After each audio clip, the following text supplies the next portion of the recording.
नमस्कार दोस्तों, आज हम इस वीडियो में जानेंगे कि हम अपने ऑक्सीजन लेवल को कैसे बढ़ा सकते हैं। देखिए, ये है भुजंगासन। जब आप लगातार 5 बार सांस ऊपर लेते हुए और अपनी कमर को अपनी बाजुओं के बल बिल्कुल सीधे उठाओगे और सांस छोड़ते हुए नीचे झुकोगे। एक बार दाईं ओर गर्दन रखनी है, बिल्कुल आराम से लेट जाना है। फिर से दोबारा सांस लेते हुए ऊपर की ओर उठाना है शरीर को और सांस रोके रखना है। उसके बाद फिर जब आप नीचे अपनी गर्दन झुकाएंगे तो अब की बार दाईं ओर और इस प्रकार रोटेशन बार बार करते रहना है और सांस बार बार लेते हुए ऊपर की ओर अपने शरीर को उठाना है। उससे आपके फेफड़ों में ऑक्सीजन लेने की क्षमता डबल हो जाएगी और सांस लेने की क्षमता हमारी बढ़ेगी। हमें सांस की दिक्कत नहीं आएगी। इससे सर्वाइकल की प्रॉब्लम भी बहुत हद तक ठीक हो जाती हैं। तो इस तरह हम कम से कम 5 बार करेंगे। ज़्यादा जोर नहीं लगाना है। शुरुआत में जितना हो सके उतना करेंगे। अब ये दूसरा आसन है बालासन।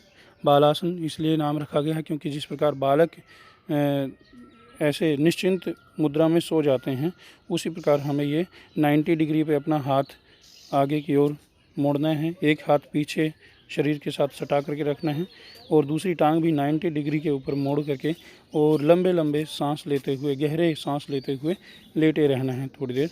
उसके बाद फिर दूसरी ओर आप इसी तरह दूसरी ओर भी करेंगे।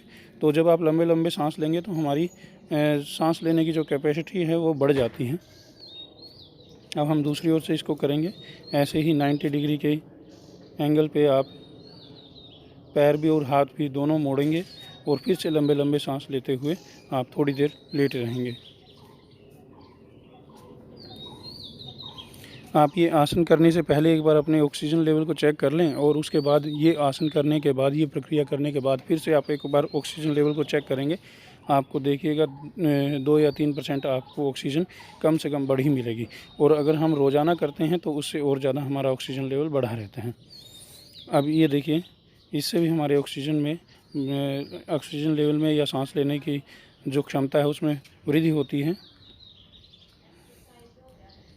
ये सिंहासन इसको हम बोलते हैं।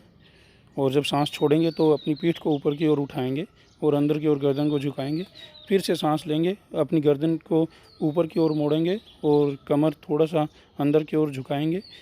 जब सांस छोड़ेंगे फिर से कमर ऊपर की ओर उठाएंगे।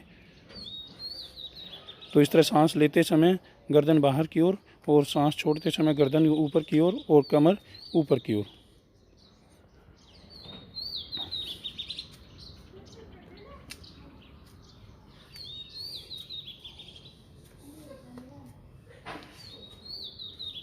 दोस्तों, इन सभी आसनों के साथ में अगर आप नियमित रूप से भस्त्रिका प्राणायाम और प्राणायाम के सभी अंग, अनुलोम विलोम इत्यादि करें तो आपको ऑक्सीजन की कोई कमी नहीं रहेगी बिल्कुल भी।